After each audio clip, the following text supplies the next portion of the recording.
তুমি যেখান থেকে আসো না কেন, স্বপ্ন দেখার বা সফলতার করার অধিকার তোমার আছে।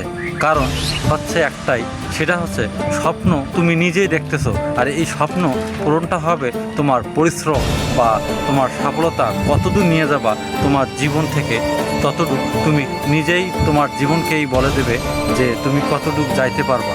স্বয়ং আল্লাহ তাআলা তোমার পাশে আছে। তুমি পরিশ্রম করো, ইনশাআল্লাহ তোমার সফলতা তুমি অর্জন করতে পারবা।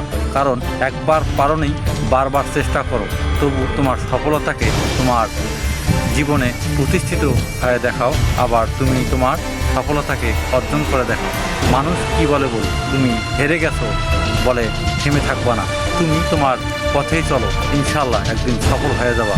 কারণ স্বপ্নটা তুমি দেখছো, আর এই স্বপ্নটা পূরণ করবা শুধু তুমি, আর সাহায্য করবে স্বয়ং আল্লাহ তাআলা।